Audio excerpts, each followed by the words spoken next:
इस वीडियो में आप ओरेकल सेट ऑपरेटर्स जैसे union, union all, intersect and minus operators के बारे में पढ़िएगा। कभी कभी ऐसा रिक्वायरमेंट होता है जहां हम लोग को किसी दो या दो से अधिक टेबल्स के डेटा को कंबाइन करना होता है। जैसे एक एग्जांपल समझते हैं, किसी दो टेबल्स में एम्प्लॉय का नेम और ईमेल आईडी रखा हुआ है और दोनों टेबल्स में डेटा रॉज जो है वो डुप्लीकेटेड है, यानी कुछ एम्प्लॉयज़ का डेटा दोनों ही टेबल में अवेलेबल है। इस सिचुएशन में यदि हम लोग सभी एम्प्लॉय को ईमेल सेंड करने का कोशिश करेंगे तो इस सिचुएशन में डुप्लीकेट ईमेल्स एम्प्लॉयज़ को चला जाएगा, क्योंकि कुछ एम्प्लॉयज़ का रिकॉर्ड दोनों ही टेबल में डुप्लीकेटेड है।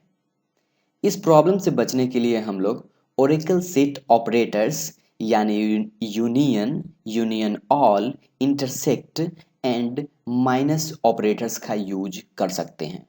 ओरेकल 4 सेट ऑपरेटर्स को सपोर्ट करता है, जैसे यूनियन, यूनियन ऑल, इंटरसेक्ट और माइनस ऑपरेटर्स। हर सेट ऑपरेटर्स दो या दो से अधिक क्वेरीज के रिजल्ट को कंबाइन करके एक रिजल्ट सेट बना सकता है। अब चलिए सभी सेट ऑपरेटर्स को एक एक करके समझते हैं तथा उसे एग्जाम्पल में यूज करना देखते हैं। हमेशा ध्यान रखिए, कोई भी सेट ऑपरेटर उसी टेबल्स को कंबाइन कर सकता है जिसका नंबर ऑफ कॉलम्स और डेटा टाइप मैच करे। यानी दो टेबल का नंबर ऑफ कॉलम्स और फिर उसका डेटा टाइप मैच नहीं कर रहा है तो हम लोग सेट ऑपरेटर्स का यूज उस पर नहीं कर सकते हैं, यानी हम लोग उस पर यूनियन, यूनियन ऑल, इंटरसेक्ट या फिर माइनस ऑपरेटर्स का यूज नहीं कर पाएंगे। तो अब चलिए हम लोग सबसे पहले यूनियन ऑपरेटर्स को समझते हैं और उसको एग्जाम्पल में यूज करते हैं। तो यूनियन ऑपरेटर का यूज करके हम लोग दो या दो से अधिक सेलेक्ट स्टेटमेंट्स के रिजल्ट को एक साथ कंबाइन करके देख सकते हैं। यूनियन ऑपरेटर जो होता है वो डुप्लीकेट रॉज या डेटा जो कि दोनों टेबल में अवेलेबल रहता है उसको इलिमिनेट कर देता है, उसको नहीं दिखाता है। इसलिए जब हम लोग अप्लाई करेंगे तो जो आउटपुट आएगा उसमें आप देख पाइएगा कि कोई भी डुप्लीकेट रिकॉर्ड उसमें विजिबल नहीं होगा। अब चलिए हम लोग यूनियन जो ऑपरेटर है उसको एग्जीक्यूट करके देखते हैं। इससे पहले मेरे पास जो टेबल्स है उसको हम दिखा देना चाहेंगे। जैसे सबसे पहला टेबल है सिलेक्ट स्ट्रिक्स फ्रॉम एम्प्लॉय 2013 है मेरे पास, और आप यहाँ पे देख सकते हैं राम, श्याम, दीपक, सोहन, गीता, और इन लोगों का आईडी है 1 2 3 4 5 और ईमेल आईडी सभी एम्प्लॉयज़ का यहाँ पे है। एक और टेबल है मेरे पास जिसको हम लोग यूज़ करने जा रहे हैं, सिलेक्ट स्ट्रिक्स फ्रॉम एम्प्लॉय 2014, और यहाँ जब इंटर करेंगे तो आप देख सकते हैं यहाँ भी है सुमन, सोहन, राम, सोहन, गीता। आप यहाँ पे देख पाइएगा राम, सोहन, गीता, जिसका राम का आईडी 1 है, यहाँ पे भी राम का आईडी 1 है, और यहाँ सोहन है जिनका आईडी 4 है, यहाँ भी सोहन है 4 है, और गीता 5 है यहाँ भी। यानी यहाँ पे 3 रिकॉर्ड दोनों टेबल में डुप्लीकेट हो रहा है। और एक और चीज़ यहाँ पे आप ध्यान से देख सकते हैं, आईडी आईडी यहाँ पे नेम है, यहाँ पे ईएमपी नेम है।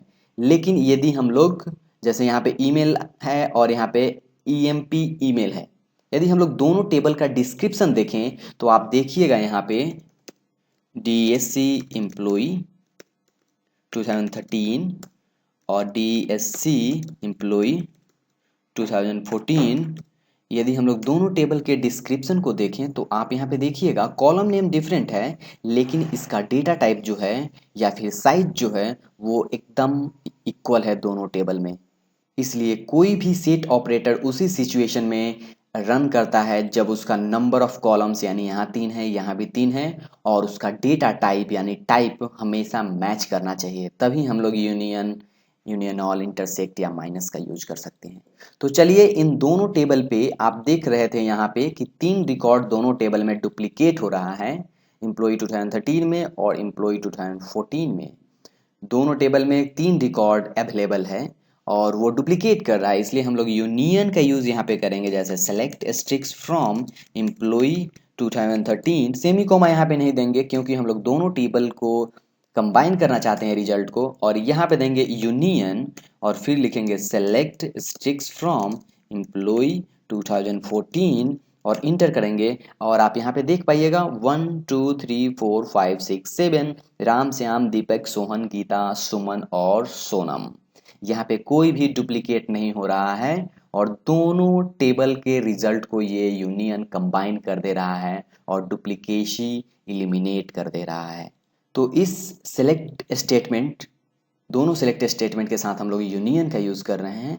यदि हम इस सिचुएशन में ऑर्डर करना चाहते हैं, जैसे हम ऑर्डर करना चाहते हैं नेम पे हो जाए या फिर आईडी पे हो जाए, 7 पहले आए फिर 6 इसका अपोजिट हो जाए, अभी आप देख सकते हैं सेंडिंग ऑर्डर में है, यहाँ पे हम इसको ऑर्डर करना चाहते हैं तो हमेशा ध्यान रखिएगा क्योंकि दोनों टेबल में कॉलम नेम डिफरेंट है, इसलिए हम लोग ऑर्डर बाई जो कि आप पिछले वीडियो में पढ़ चुके हैं जिससे सॉर्टिंग होता है उसमें कॉलम का यूज बेसिकली होता है। लेकिन यहाँ जब हम लोग यूनियन या कोई भी सेट ऑपरेटर का यूज कर रहे हैं तो ऑर्डर बाई के बाद कॉलम नेम नहीं बल्कि कॉलम का कॉलम नंबर लिखना चाहिए। जैसे हम यहाँ पे लिखते हैं सेलेक्ट स्ट्रिक्स फ्रॉम एम्प्लॉय 2013 और यहाँ यूनियन और फिर यहाँ पे लिख रहे हैं एम्प्लॉय 2014 और यहाँ पे लिख सकते हैं ऑर्डर बाई 1 मीन्स आईडी और यहाँ पे डिसेंडिंग दे सकते हैं, इंटर कर सकते हैं। आप देख सकते हैं यहाँ पे 76543 अपोजिट आया है आउटपुट में यहाँ पे। तो यहाँ पे ऑर्डर बाई आईडी नहीं लिखे हैं बल्कि 1 लिखे हैं। ऐसा लिखने का रीज़न ये है क्योंकि यूनियन दो अलग अलग टेबल पे अप्लाई होता है और कॉलम नेम दोनों में बिल्कुल डिफरेंट हो सकता है। डेटा टाइप मैच करना चाहिए, नंबर ऑफ कॉलम मैच करना चाहिए, ये हमेशा ध्यान में रखिए। अब चलिए हम लोग पढ़ते हैं union all. Union all operator का भी यूज़ करके हम लोग दो या दो से अधिक सेलेक्ट स्टेटमेंट के रिजल्ट्स को एक साथ कंबाइन करके देख सकते हैं। यूनियन ऑल ऑपरेटर सभी रोज के आउटपुट को शो करता है तथा कोई भी रोज इलिमिनेट नहीं करता है, यानी यदि डुप्लीकेट हो रहा है तो वो डुप्लीकेट आपको डिस्प्ले करेगा। यूनियन क्या कर रहा था, डुप्लीकेट को हटा दे रहा था, लेकिन यूनियन ऑल डुप्लीकेट को नहीं हटाएगा। जैसे सबसे पहले हम लोग यहाँ पे सिलेक्ट स्ट्रिक्स फ्रॉम एम्प्लॉय 2013, फिर यहाँ पे यूनियन ऑल देते हैं और यहाँ पे लिखते हैं सेलेक्ट स्ट्रिक्स फ्रॉम एम्प्लॉय 2014। ध्यान रहे हम लोग यूनियन ऑल यूज कर रहे हैं, इसलिए आप यहाँ पे देख पाइएगा 1 2 3 4 5 6 7 और फिर 1 4 5 जो कि डुप्लीकेट रिकॉर्ड है वो यहाँ लास्ट में आ रहा है। और टोटल रोज था हम लोग का, यहाँ पे यदि ऊपर आकर के देखें दोनों टेबल में तो यहाँ 5 था, इसमें भी 5, यानी दोनों टेबल में 10 रिकॉर्ड है और इसीलिए यहाँ पे हम लोग को आउटपुट में 10 मिल रहा है। यानी जितना डेटा है यूनियन ऑल 100% सभी को दिखा रहा है और यूनियन क्या कर रहा था, देख रहा था कि डुप्लीकेट यदि था तो उसको इलिमिनेट कर दे रहा था आउटपुट से। अब चलिए हम लोग इंटरसेक्ट ऑपरेटर को यहाँ पे पढ़ते हैं। इंटरसेक्ट ऑपरेटर का यूज करके भी हम लोग दो या दो से अधिक सिलेक्ट स्टेटमेंट के रिजल्ट को कंबाइन कर सकते हैं, लेकिन इंटरसेक्ट ऑपरेटर कुछ इस तरह से कंबाइन करता है कि जो रिकॉर्ड दोनों टेबल में अवेलेबल है वही आउटपुट में केवल आता है। यूनियन से क्या होता था, डुप्लीकेट हट जाता था और दोनों टेबल का डेटा आता था लेकिन डुप्लीकेट नहीं आता था। यूनियन ऑल से दोनों टेबल का कंप्लीट डेटा आता था, कोई नहीं हटता था। और इंटरसेक्ट से हम लोग क्या देखेंगे कि वही डेटा आएगा जो दोनों टेबल में अवेलेबल है। जैसे हम लोग यहाँ लिखेंगे सेलेक्ट स्ट्रिक्स फ्रॉम एम्प्लॉय और यहाँ पे लिख देंगे इंटरसेक्ट और फिर लिखेंगे सेलेक्ट स्ट्रिक्स फ्रॉम एम्प्लॉय 2014 और आप यहाँ पे देखिएगा राम सोहन और गीता, यही रिकॉर्ड है केवल जो दोनों टेबल में एम्प्लॉय 2013 और एम्प्लॉय 2014 दोनों टेबल में ये तीनों रिकॉर्ड अवेलेबल है। इसीलिए इंटरसेक्ट जब हम लोग सेट ऑपरेटर का यूज किए तो ये केवल 3 आउटपुट में आया। अब चलिए हम लोग यहाँ पे माइनस ऑपरेटर को समझते हैं। माइनस ऑपरेटर का यूज करने से आउटपुट में केवल वही रोज आता है जो केवल और केवल फर्स्ट टेबल में होता है, यानी ऐसा रो आएगा जो केवल पहले टेबल में होगा, दूसरे टेबल में वो रो नहीं होना चाहिए। यानी हम लोग यहाँ पे चलिए यूज करके देखते हैं इसको, तभी आप इसको अच्छी तरह से समझ पाइएगा। यहाँ पे माइनस यूज करेंगे, फिर यहाँ पे लिखेंगे सेलेक्ट स्ट्रिक्स फ्रॉम एम्प्लॉय 2014 और इंटर करेंगे। आप यहाँ पे देखिएगा श्याम और दीपक। चलिए एक बार पहले हम लोग पूरे टेबल को सिलेक्ट करके देखते हैं 13 का। आप यहाँ पे देखिएगा राम जो था वो दूसरे टेबल में था, सोहन जो था वो भी दूसरे टेबल में था और गीता जो था वो भी दूसरे टेबल में था। तो यहाँ पे श्याम और दीपक ही पहले टेबल में ऐसा दो डेटा है जो दूसरे टेबल में नहीं है, इसलिए यही दोनों केवल आउटपुट में यहाँ पे हम लोग देख पा रहे हैं। तो इस वीडियो में आप सेट ऑपरेटर्स जैसे यूनियन, यूनियन ऑल, इंटरसेक्ट और माइनस ऑपरेटर्स के बारे में पढ़े। हम लोग इसको एग्जाम्पल में यूज करके देखे और हम लोग इसको वन बाय वन इसके फीचर्स को भी डिस्कस किए। उम्मीद करते हैं आप ये समझ गए होंगे। Thank you.